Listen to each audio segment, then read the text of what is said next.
متخصصين في الطب علشان صحتك بتهمنا، وإن كنت عايز تستفيد احنا المفيد عندنا. كل الحاجات والإرشادات في برنامجنا عيادة مصر، وأي حاجة تحس بيها هيبقى ليها حلول هنا. عيادة مصر على راديو مصر. عيادة مصر على راديو مصر. عيادة مصر مع نسرين عكاشة على 887 FM راديو مصر في كل مصر.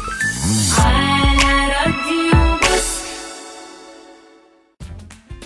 صباح الخير على كل مستمعينا، مستمعي عيادة مصر على راديو مصر.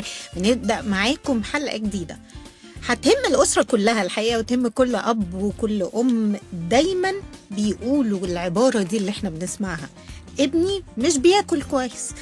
وانت قاعد مع اي ام هتسمع الام دي على طول بتتكلم بقلق وبتقول الجملة دي ومش عارفة تتصرف. طيب نعمل ايه ونفهمها ازاي تتصرف ازاي؟ ده اللي هيقوله لنا ضيفنا اللي منورنا النهارده، دكتور عبد الرحيم لكلوك، استشاري اطفال وحديث الولاده، وعضو الجمعيه المصريه للمناعه والحساسيه، وعضو الجمعيه العربيه للتغذيه في الاطفال. منور يا دكتور وصباح الفل. الله يكرمك يا استاذه نسرين، اخبار حضرتك؟ انا مبسوط خالص ان انا معاكي. انا اكتر. عامل ايه؟ الله يكرمك، الحمد لله بخير، ربنا يعزك. ربنا يخليك. متهيالي جمله ابني مش بياكل كويس دي حضرتك بتمر بيها كتير يا دكتور؟ لا هي مش بمر، هو انا عيادتي شغاله عليها اصلا كمان. حاسه ان حضرتك بتشوف الموضوع ده كتير. لا انا كنت لسه بقول لك، انا على السوشيال ميديا كده لما كنت بعمل فيديوهات، فدايما فيديو ابني مش بياكل ده بلاقي الريتش بقى وصل جامد جدا. يعني لو لا الموضوع مؤرق بالنسبه لناس كتير يعني، وامهات خاصه. فالموضوع ليه اسباب وليه الموضوع مش بوينت واحده او سبب واحد، لا الموضوع كبير، حدوته اكبر من اللي احنا فاكرينه. انتوا فاكرين 2-3 كده بس هو لا اسباب كتير. طب ما هو ده يخلينا بقى، عشان الريتش اكيد هيبقى عالي دلوقتي برضو في الحلقه. الامهات الحلوين اللي سامعيننا كده اكيد بيسالوا عن اسباب ده، ليه ابني مش بياكل كويس؟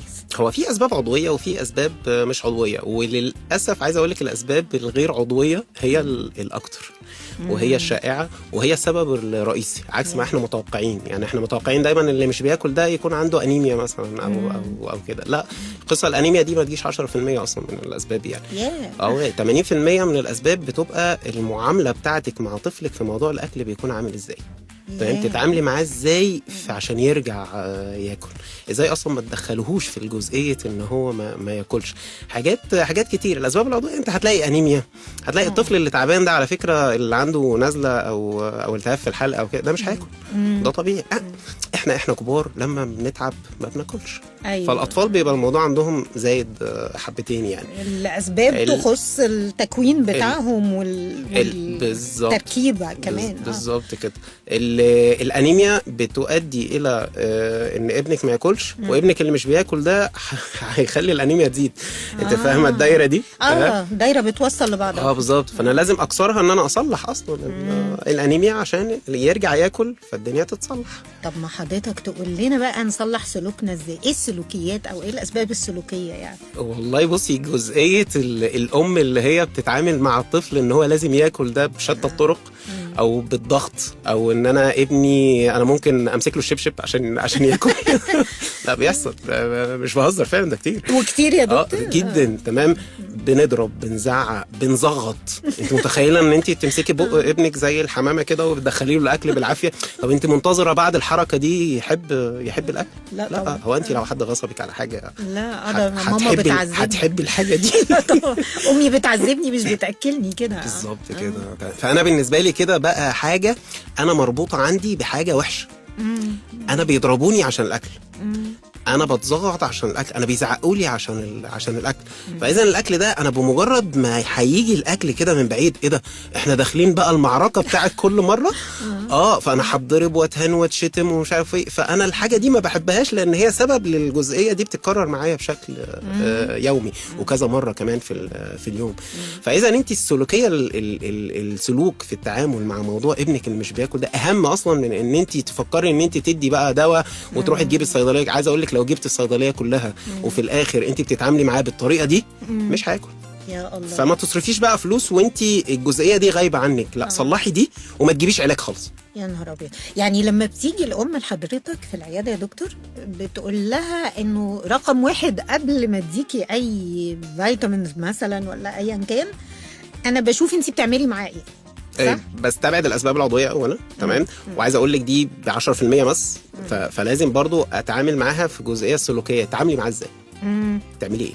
حلو قوي. ايه راي حضرتك نكمل الفكره دي بعد الفاصل؟ يلا بينا عشان جاء وقت اول فاصل. يلا بينا. منورنا يا دكتور، وهنرجع مع مستمعينا نكمل بعد الفاصل. طبعا احنا يا دوب فتحنا كلام مستمعينا في عياده مصر النهارده، هيكملوا معانا بعد الفاصل دكتور عبد الرحيم لكلوك. خليكم معانا. عيادة مصر مع نسرين عكاشة على 887 FM راديو مصر في كل مصر. على راديو مصر. عيادة مصر مع نسرين عكاشة على 887 FM راديو مصر في كل مصر. على راديو مصر. ورجعنا لكم مستمعينا في عيادة مصر على راديو مصر. ابني مش بياكل كويس، هو ده اللي بنتكلم فيه النهارده، حديث الامهات جميعا اللي بيكلمنا عنه الدكتور عبد الرحيم لكلوك، استشاري اطفال وحديث الولاده وعضو الجمعيه المصريه للمناعه والحساسيه وعضو الجمعيه العربيه للتغذيه في الاطفال. منورنا يا دكتور.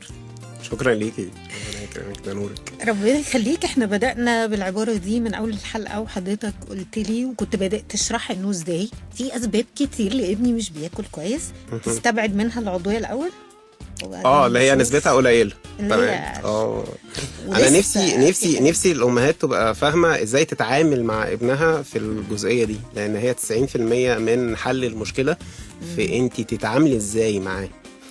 بس فيعني الام اللي شغاله سوبر ماركت ده 24 ساعه كل ده مستنياه ياكل اللحمه والبطاطس بتاعتك. هي متخيله كده انها بتحركه عشان ياكل. لا هو شبع خلاص. لا وما تستقليش حاجه، يعني ما فيش حاجه اسمها ايه ده انا مش بجيب له كتير، ده هو يا دوب بس نيطايه وبسكوتايه وعلبه عصير. يعني بالنسبه لها ده مش كتير. يعني عايزه اقول لك هي لو بونبونايه كافيه ان هي تشبعه اليوم كله. لكن هي بتجيب العصير. وده بالنسبه لها مش كتير. ده حاجه قليله. يعني ده ابن اختي تمام كان بيجيبوا له السوبر ماركت كله وعلى الرغم من كده بياكل. اشمعنى ابني اللي انا بجيب له 3 حاجات بس ما بياكلش؟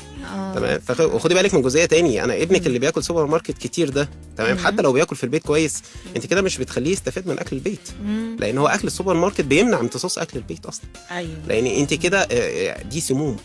السموم دي بتفرش في الجهاز الهضمي، خلاص منعت، انت بتعمل عسر هضم اصلا، لان كلها مواد حافظه مثلا. بالظبط. وما شابه. بالظبط. وبتاثر في البكتيريا النافعه اللي موجود في الجهاز الهضمي، اللي هي 80% من رفع مناعه جسمه بتبقى من الجهاز الهضمي. فبالتالي مناعته برضه هتبوظ لو ما اكلش اكل صحي. تمام. وانت عارفه كده كويس. يعني هو لما بياكل سوبر ماركت كتير، انت نفسك من غير ما تيجي تشتكي هقول لك طالما بياكل سوبر ماركت كتير ابنك بيتعب كتير، وانت على طول عند الدكتور. ده معروف، ده بيؤدي لده على طول. بمناسبة ان الام بتبقى عايزة تحل الموضوع ده بانها تجيب حاجة لابنها تأكله وخلاص، يعني مهم ياكل عندها. فدايما بنلاقي الام اللي هي مستسهلة، طب ما دام ما بياكلش اجيب له مثلا بيتزا. يعني بيتزا السم الابيض. بيتزا هي اللي هو هياكلها، وحاجة صحية افضل من غيرها. مش صحية، لا. هم بيقولوا لا لا لا لا. انت عارفة في حاجة اسمها السم الابيض؟ هو ايه السم الابيض؟ تمام. الدقيق، الملح، السكر. اي حاجه من ال3 الحاجات دول تمام مش صحيه خالص. المخبوزات والبيتزا والسندوتشات والجانك فود والحاجات دي، اي حاجه داخل فيها دقيق ده مش حاجه صحيه. اي حاجه داخل فيها السكر بتاعنا ده مش حاجه صحيه. اي حاجه داخل فيها ملح كتير ده مش حاجه صحيه. فكل دي حاجات المفروض ان احنا نقللها بقدر المستطاع. انا مش قادره وبتاع، اعرفي بس ان هي غير صحيه، وبالتالي هنقلل. يعني بياكل. وخدي بالك من حاجه، في حاجات السكر مخفي. يعني ايه سكر مخفي؟ هو الزبادي اللي بالفواكه ده هو ده ما فيهوش سكر؟ لا طبعا في سكر، صح؟ في كم معلقه سكر؟ مش عارفين احنا. تمام. في كم معلقه؟ توقعي، اضربي رقم. ده في بيحطوا عليه سكر. في معلقتين مثلا 7. يا الله 7. الكان بيبس فيه كام سكر؟ 3 4 تمام. عدى ال7 وعدى ال8 الله. وعدى ال10 كمان. الله، واحنا تمام؟ شغالين. فكله ده شغال. فكل ده حاجات انت مش حاطه في بالك ان هو بياخد سكر. تمام. فانت كده بياخد كميه سكر كبيره. مش لازم السكر بتاع المطبخ. ايوه هو ده اللي انت بتحسبيه يعني. تمام. لا، كل اللي حوالينا دي سكريات، فخدي بالك. حتى لما ياكل زبادي ياكل زبادي ساده، ما ياكلش زبادي فواكه. فكل دي حاجات بتاثر. دي سلوكيات مختلفة، أسباب قوية جدا يا دكتور. في حاجات تانية؟ في إيه تاني من الأسباب اللي في تعاملاتنا مع أولادنا تخليهم ما ياكلوش كويس؟ هو في جزئيه احنا قلناها من شويه، قصه ان انت تضربي وتزعقي وكده. تمام. في جزئيه بقى العكس، ان انت تترجيه عشان ياكل. والنبي لا دي. والله العظيم. والله يعني. تمام. يا حبيبي كل عشان اجيب لك اللي انت عايزه. تمام. طب بص هجيب لك شوكولاته وتاكل. طب بص انت كان نفسك في عجله. تمام. عارف انت لو اكلت كويس انا هجيب لك العجله. انت عارفه كده انت بتعملي ايه؟ انت بتخليه بتدي له مفتاح يخليه يرفض اكل اكتر. هو مش عايز العجله، هم هيجيبوا لي العجله لما انا ما اكلش. لما انا هم بيعرضوا عليا حاجات حلوه لما انا ما اكلش. فانا لما كل ما هيجيبوا لي اكل انا هقول لهم مش هاكل، حتى لو انا جعان، حتى لو انا بموت بفرفر. تمام. برضو مش هاكل. وده مصدر اهتمام رهيب عشان لا، والعيال عايزه ايه؟ تعيش ملكه. بصوا انا لما برفض الاكل البيت كله بيتقلب حاله. تمام. كله بيقعد يترجى فيا. الله. ده هي بتتكلم عني مع خالاتي ومع الناس ان هو ما بياكلش. ايه ده بيتكلموا عني. الله. فالطفل بيحب الناس تتكلم عنه. فانت مش بتتكلمي عنه غير في موضوع ان هو ما بياكلش. فدي جزئيه تبطليها بقى خالص. بطليها بقى يا ماما يا ست الكل عشان ابنك ياكل كويس. صح كده؟ طب نرجع بعد الفاصل نكمل. يلا بينا. دكتور عبد الرحيم لكلوك منورنا وبيقول لنا كلام مهم جدا. خليكم معانا عشان نخلي ابننا ياكل كويس بعد الفاصل. عيادة مصر مع نسرين عكاشة على 887 FM راديو مصر في كل مصر. على راديو مصر. عيادة مصر مع نسرين عكاشة على 887 FM راديو مصر في كل مصر. على راديو مصر. رجعنا معاكم مستمعينا في عيادة مصر على راديو مصر. النهاردة منورنا دكتور عبد الرحيم لكلوك، استشاري أطفال وحديث الولادة وعضو الجمعية المصرية للمناعة والحساسية وعضو الجمعية العربية للتغذية في الأطفال. مازال منورنا. أهلا وسهلا مرة تانية يا دكتور. أهلا بيك يا أستاذ نسرين، ربنا يكرمك. ربنا يخلي حضرتك. ابني مش بياكل كويس لأسباب كتيرة، عدينا منها حاجات، حضرتك قلت لنا حاجات كتير، لكن أنا عرفت إن حضرتك عايز تتكلم عن فكرة الطفل الانتقائي. اللي هو بياكل بس بطاطس ومكرونه بس. وده ايه الحدوته؟ وما ياكلش لحمه وفراخ. هو ليه انتقائي يعني كده؟ لا، على فكره الموضوع ليه سوابق. يعني ايه سوابق؟ يعني انت عارفه ان هو قبل سن سنه لو ما دخلتيش الاكل بطريقه معينه او ما دوقتيش طعم الاكل للطفل في السن ده هيفضل طول عمره مش عارف الاكل ده ومش حابه اصلا. يعني لو ما اكلتيش لحمه مثلا قبل سن سنه، خلاص بعد سن سنه مش هياكل لحمه. تمام. في تذوق اللي عند الطفل في العمر ده من 6 شهور لغايه سن سنه بيبدا يتكون بقى. انت عرفتيه طعم الحاجه دي فهيبدا الجسم يعرفها وبالتالي يطلبها بعدين ويحبها او يكرهها. لكن هو ما عرفهاش قبل سن سنه، هو بعد كده خلاص بالنسبه له دي حاجه غريبه، لا انا مش حاببها او مش عايز اكلها او كده. فضروري ان انت اي اكل قبل سن سنه ممنوع طبعا ملح، ممنوع سكر، ممنوع لبن سايل. تمام. دي الممنوعات. لكن انا ممكن كل الاكل ادخله ما فيهوش ملح ما فيهوش سكر، ما عنديش مشكله خالص. فدخلي وما تتاخريش وما تسيبيش حاجه. في ناس بتخاف من فكره الاكل قوي. تمام. فلا، دخلي ما تتأخريش عشان التذوق عنده يبقى ماشي بشكل كويس. زائد فكرة ان الطفل برضو لازم يعرف طعم الحاجة. في مثال كده، بتقرفي؟ لا عادي كمل حضرتك عادي. انا بشوف حاجات حواليا كتير يا دكتور. هو انا لو قلت لك تعالي عندنا النهارده شوربه صراصير، يا الله حلوه جديده دي. انت عملتي ايه بقى؟ الصينية. اللي هو انا ده المثال التاني. هو انت اول ما قلت لك شوربه صراصير حسيتي بايه؟ في يعني؟ اللي هو ايه اللي انا هاكله ده؟ طب هو انا لو جبت واحد من الصين وقلت له هحشي لك فار، تمام. هو بالنسبه له ايه ده انت قايم معايا باحسن واجب. تمام. لا هتقولي لي ما الحاجات دي مقرفه، ايه صراصير وفران وبتاع. طب ما هو الصيني ده لما اجي اقول له انا باكل فسيخ هنا، باكل سمك معفن، فاللي هو اللي هو انت بتتكلم ازاي؟ فهي الفكره في ايه؟ هو واخد على الفران بقى وعارف طعمها وكده، فخلاص عنده التذوق ده فمكمل. وانا واخد على الفسيخ فعنده التذوق ده فمكمل. تصدق حضرتك انه ده افضل مثال فعلا يشرح لنا الفكره. ما عرفتيش يعني؟ لا ما عرفتش، انا عرفت الحكمه. الصينيين كنا بنشوفهم بياكلوا صراصير وفران ومستغربين، طب ما احنا فعلا بناكل حاجه اتعودنا انها هي مقرفه بالنسبه اللي بره، بس بالنسبه لنا لطيفه جدا. بس عشان دقتيها وخلاص عرفت طعمها فبالنسبه لك مفيش فيها مشكله. تمام. في جزئيه تاني، الطفل برضو ممكن يعلم معاه حاجه. يعني الطفل مثلا اللي هو في عيد الاضحى بيشوف العجل وهو بيتذبح، ممكن يكره اللحمه بسبب الجزئيه دي. الطفل اللي بيشوف الفراخ وهي بتاكل زباله تمام قبل ما تتذبح، تمام، هيعلق معاه دي حاجه مش ظريفه. الطفل اللي شام بريحه السمك وهو زفر كده قبل ما يتعمل، ده ريحته وحشه انا مش هاكله. كتير جدا. واللي بيشوفوا ماما بتنظف الفراخ قبل ما تعملها، حلو قوي. فكل دي حاجات بتخليه انتقائي. انا ما بحبش اللحمه عشان الجزئيه دي ربطت عنده، ما بحبش الفراخ عشان الجزئيه دي ربطت عنده، ما بحبش السمك عشان الجزئيه دي ربطت عندي. فدي جزئيه برضو ايه ممكن تكون سبب للطفل الانتقائي. خد بالك الطفل الانتقائي ده مش بيفضل انتقائي طول عمره.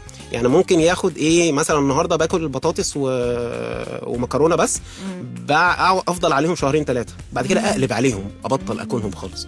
تمام. واقلب على حاجه تاني، اقلب على ناجتس مثلا وحاجات زي كده. تمام.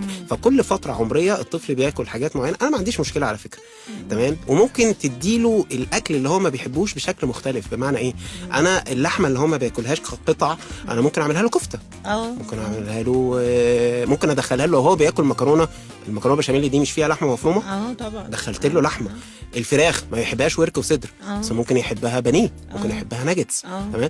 نفس الفكره. السمك ما يحبوش كسمك او شكله كده، بس لو عملت له فيليه ياكله.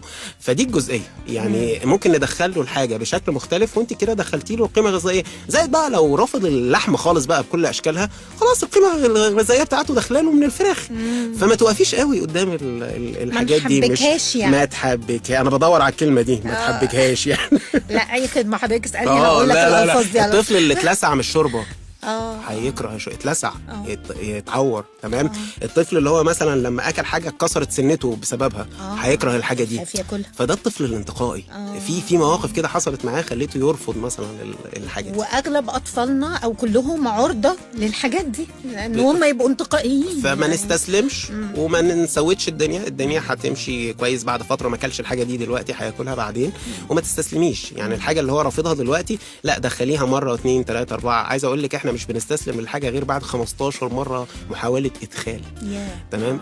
فما تستسلميش خالص لقصه ان طفل انتقائي وهيفضل طول عمره كده، لا. جميل جدا الموضوع ده يشجعنا برضو يا دكتور ان احنا نطلع الفاصل، وبعد الفاصل نيجي بقى نشوف مع حضرتك طب هي عموما بقى الام بعد ما عملت كل الحاجات دي او ما خدتش بالها من كل الحاجات دي اللي هي اسباب ان ابنها مش بياكل كويس، تعمل ايه عشان ياكل كويس؟ يلا بينا. تعالي بقى بعد الفاصل. يلا بينا. هنرجع مع دكتور عبد الرحيم لكلوك في عيادة مصر. خليكم معنا بعد الفاصل. عيادة مصر مع نسرين عكاشة على 887 FM راديو مصر في كل مصر. على راديو مصر. عيادة مصر مع نسرين عكاشة على 887 FM راديو مصر في كل مصر. على راديو مصر. رجعنا لكم مستمعينا ولسه منورنا دكتور عبد الرحيم لكلوك، استشاري أطفال وحديث الولادة وعضو الجمعية المصرية للمناعة والحساسية وعضو الجمعية العربية للتغذية في الأطفال. زي كلامك بيفيدنا يا دكتور ومنورنا. الله يكرمك. ابني مش بياكل كويس لأسباب كتيرة والأخطاء كمان أنا ساعات بعملها كأم. والحقيقة أنه أنا عايزة أرجع لحتة السوبر ماركت وقصة السوبر ماركت اللي أنا غير إن أنا بأكله منها كتير. في أمهات كتير يقولوا أنا بحاول أقنع ابني ما يجيبش حاجات من السوبر ماركت وبتسد نفسه، بس مش عارفة أقنعه، هو عنيد. طب أعمل إيه؟ أمنعه يأكل يعني؟ هو انت مستنيه لما تقولي له ان السوبر ماركت ده بيضعف المناعه وبيقلل التركيز وبيعمل تشتت وهو كده هيقتنع؟ لا انسي. تمام. ادخلي له، انزلي المستوى بقى، ادخلي له الدخله بتاعته. يعني مثلا البنت قولي لها ده سوبر ماركت ده بيوقع الشعر، هتلاقيها ايه اللي هو إيه. الشعر بالنسبه للبنت حاجه ايه، طبعا. وتدخلي للواد في العضلات. اه تمام. ده انت كده مش هتعرف تعمل عضلات. الاولاد هيضربوك، هتبقى ضعيف. تمام. فهتلاقيه برضو، فانزلوا لمستواهم يا جماعه في الكلام ده. وخدي بالك برضو السوبر ماركت اكتر حاجه انا بقابلها في اقناع الام ان هي ابنها ياكل ازاي، ان هي تمنع السوبر ماركت. يعني هو بالنسبه لها الام اللي بتيجي تكشف عندي في العياده ده مستنيه روشته اكتبها لها، تيجي لي تقول لي الواد كله زي الفل. ما هو انا لو كتبت لك كل الصيدليه في الروشته وما عملتيش الكلام اللي احنا قلنا عليه ده، تمام، ولا كانك عملت انت رميتي فلوسك في الارض ولا حاجه. مفيش حاجه اسمها فتح شهيه. تمام. فتح الشهيه ده خدي بالك كده، لو كتبته لك وانت ما منعتيش سوبر ماركت، انت كده ممكن بدل ما ياكل كيس شيبسي ياكل كيسين. طب احنا كده عملنا ايه؟ ما عملناش حاجه. انا لازم لما ادي حاجه يكون معاملتك مع طفلك او تنفيذ التعليمات دي مهمه بالنسبه لي خالص. يعني مهما كنت بديله ادويه او باخد بالي واروح للدكتور، بس انا اصلا بعوده على سلوك ما بيساعدش على انه يتحسن. بالظبط. هو احنا عامه عايزين نرمي الكوره بره عننا. يعني ايه؟ مش انا السبب. انا عايز حاجه. بص يقولوا لي ايه، اكتب له حاجه اجيبها له من بره، بس يعني ما يهمكش فلوس، بس ياكل. لو جبت له حاجه من ان شاء الله من امريكا، تمام، وبرده شغال سوبر ماركت، برده مش هياكل فلوس. وانت بتضربيه مش هياكل. تمام. وانت قاعده تترجيه مش هياكل. تمام. هي قفلت معاه. ممكن على فكره نستبدل السوبر ماركت بجامز. يعني في فيتامينز كده على شكل جامز، زي الملبن كده، قطع بتتاكل. طب ما دي يعتبر حلويات. تمام. يعني كل احنا بنخاف بقى في اللحظه دي ان هو بقى ياخد العلبه يخلصها كلها بقى، يفتكرها حلويات وهي فيتامينات اصلا. تمام. بس فده بديل، ده ممكن نعمله يعني. ولكن امنعي السوبر ماركت وحاولي توصلي له فكره ان السوبر ماركت ده مش كله. يعني لما يجيب لك حاجه من السوبر ماركت، تمام، قولي له ثانيه واحده كده اشوف المكونات بتاعتها، اشوفها ضاره ولا لا. تمام. وبعد كده في جزئيه اللي هو ايه، احنا ليه بنسميها حلويات؟ هو كلمه حلويات دي معناها ان دي حاجه حلوه. ايوه. لا. تمام. حلويات دي في حد ذاتها مشكله. كلمه دي كلمه حلويات. لا، دي كلمه انا حاجه مضره. كلمي على السوبر ماركت الحاجات المضره اللي انت بتاكلها. مش تقولي له امنع الحلويات. لا، مش هقول له امنع الحلويات، هقول له امنع الحاجه المضره اللي انت بتاكلها. لان الحلويات بالنسبه له ربطت ان دي حاجه حلوه. انت لما هي حلويات انت بتمنعيني منها ليه؟ بس فالكلام برضو بيفرق. كلام بيفرق. وفي فكرة دكتور سرحت فيها كده دلوقتي، انه برضو انا لما ببقى بمنعه من حاجة وباكل زيها يمكن، وحاجات يمكن أسوأ. القدوة. فخدي بالك من الحاجات دي. بالنسبة للطفل، انت ازاي تمنعني من حاجة انت واخدها، انت بتاكلها. فلا، لازم انتوا تكونوا قدوة في الجزئية دي بالنسبة له يعني. زائد بقى ما تكسروش كلام بعض. يعني ما ينفعش ماما تقول انت مش هتاكل، مش هجيب لك الحاجه دي، ويجي بابا من الشغل لما اقول له عايز الحاجه دي يروح يجيبها له. فانت كده فانت كده بتتكلم ازاي؟ طب هي ازاي هتربي؟ ازاي هتقول انت بالنسبه لها هي نوتي وانت الحلو انت والابهات برضو بيقول لك ايه، اصلا انا طول اليوم بره، فالحاجه الوحيده اللي هو بيفرح بيها وانا داخل له بيها فعشان يحبني، عشان لا انت كده مش طب ايه فايده ان هو يحبك وانت بتضره؟ اصلا هو مش بيحسبها الطفل الحسبه دي يعني. فما تكسروش كلام بعض. حلو قوي الكلام ده، لانه الكلام ده تقريبا اللي احنا قلناه دلوقتي واللينكات اللي فاتت كمان يا دكتور منتشر في كل البيوت اصلا. يعني ده الديفولت بتاع اغلب الناس. فكويس قوي ان حضرتك نبهت لكل ده. ولسه احنا ناويين نقول يا جماعه فكره تعملي ايه بقى، بس لازم ننبهكم للوحش قبلها، ولازم نطلع فاصل يا دكتور. يلا بينا. هنطلع فاصل مستمعينا ونرجع لكم على طول مع دكتور عبد الرحيم لكلوك. هنكمل الكلام في عياده مصر. عياده مصر مع نسرين عكاشه على 887 FM راديو مصر في كل مصر. عيادة مصر مع نسرين عكاشة على 887 FM راديو مصر في كل مصر. رجعنا مستمعينا مع دكتور عبد الرحيم لكلوك، استشاري أطفال وحديثي الولادة، وعضو الجمعية المصرية للمناعة والحساسية، وعضو الجمعية العربية للتغذية في الأطفال. يا دكتور احنا اتكلمنا عن الأسباب اللي بتخلي ابني مش بياكل كويس. طيب ماما بقى بتقول طب ايه الخطوات اللي اعملها علشان ياكل كويس؟ انا المفروض اعمل ايه؟ دخليه معاكي المطبخ. يعني خلي بنتك دي تقطع تجيب لك الطماطم من الثلاجه، تمام. تشاركك اصلا في ان هي تشتري الاكل معاكي من بره، تشارك في صنع المنتج ده، وبالتالي هتحبه فتاكله لان هي اللي عاملاه. فدي جزئيه مهمه. الاكل نفسه لازم الطبق وشكل الاكل يكون جذاب. يعني الطبق يكون فيه سبونج بوب بقى وميكي وحاجات زي كده. شويه الرز دول تعمليهم بقى في الاطباق اللي هي على شكل وش وكده، تمام. تحط الرز فيها وتقلبيها، وتحط العين زيتونه والمناخير خياره ومش عارف ايه، عارفه انت الحركات دي يعني الكلام ده بتفرق جدا، بيلعب وبعد كده سيبيه. يعني ما تقعدي ما توقفيش فوق راسه، تمام. اللي هو يلا ناكل، لا مش هاكل. عارفه لما يقول لك لا مش هاكل، قولي له وفرت. والله هو ده اللي بيجي على درسه. حلو قوي الكلمه دي، انت كده تمام. ده تراث والله، بس قوي والله. عارفين لو انتوا رميتوهم او سبتوهم هياكلوا. هي الفكره احنا ايه، هو بالنسبه لهم احنا عاملين لهم قلوا في موضوع الاكل ده. لا كل ما انت ما اكلتش من اول الصبح، طب كل عشان اجيب لك اللي انت عايزه. طب وبعدين مش هياكل، تمام. سيبيه لما الجوع يقرصه هياكل التراب اللي في الارض، تمام. وبعد كده في جزئيه لما انت تسيبيه ويجي مثلا انت ناديتيه على الغدا، قال لك لا مش هاكل، قولي له وفرت، تعالى يا بابا ناكل احنا، تمام. وكل قدامه حسسوه ان هو منبوذ. وبعد كده لما يجي قبل العشاء بساعتين يقول لك يا ماما انا جعت، قولي له طب ما احنا كنا بناكل، انت ما اكلتش معانا ليه؟ تمام. بص احنا هناكل بعد ساعه، يبقى تعالى كل معانا. لا انا عايز اكل دلوقتي، احنا مش هناكل اكل دلوقتي، احنا بناكل مع بعض. فبعد ساعه لما هنحط الاكل هتاكل معانا. انت كده ايه، ضربتي عصفورين بحجر. اولا بعد ساعه علمتيه ان الاكل ليه مواعيد. ايوه. وبعد كده بعد ساعه ده الجوع هيقرصه اكتر. ايوه. فهياكل معاكي حلو، فهياكل بجد. فلما وبعد كده خلاص هو عرف ان انا لما هيقولوا لي تعالى كل، انا لازم اروح اكل، لان انا محدش هيعبرني بعد كده لما انا اجوع. فدي جزئيه مهمه خالص. سيبي. الام ما بتصبرش وبتبقى قلقانه يا دكتور، بتبقى فاكره ان هو لو سابته طول اليوم مش هياكل خالص. والسكريات والحاجات اللي انت بتجيبها له من بره دي، انت بالنسبه لك دي بتحل المشكله؟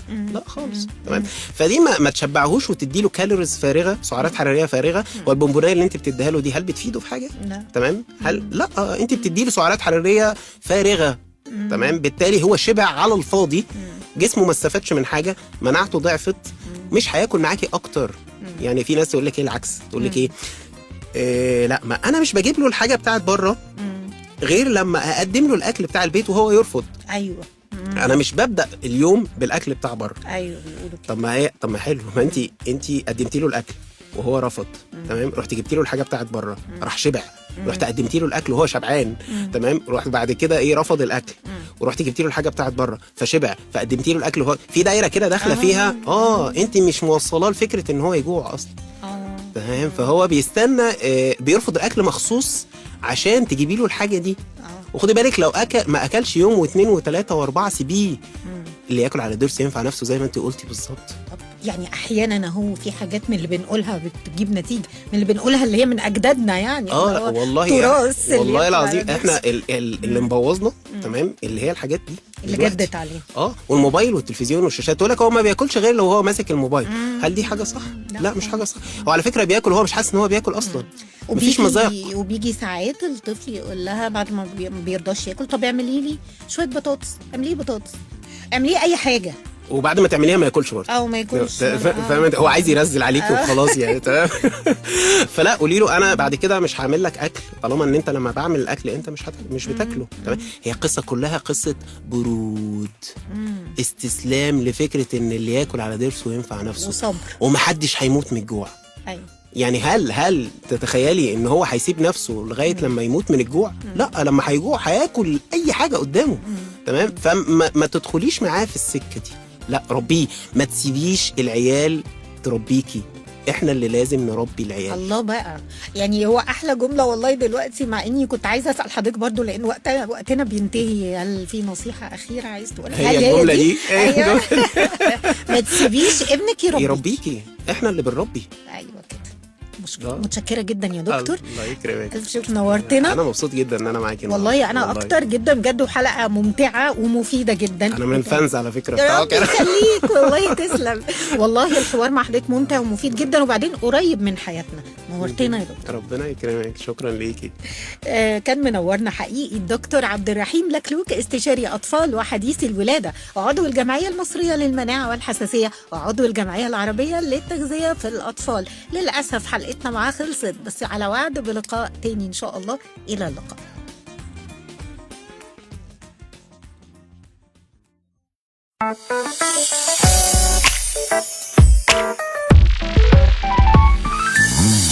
متخصصين في الطب علشان صحتك بتهمنا، وإن كنت عايز تستفيد احنا المفيد عندنا. كل الحاجات والإرشادات في برنامجنا عيادة مصر، وأي حاجة تحس بيها هيبقى ليها حلول هنا. عيادة مصر على راديو مصر. عيادة مصر على راديو مصر. عيادة مصر مع نسرين عكاشة على 887 FM راديو مصر في كل مصر.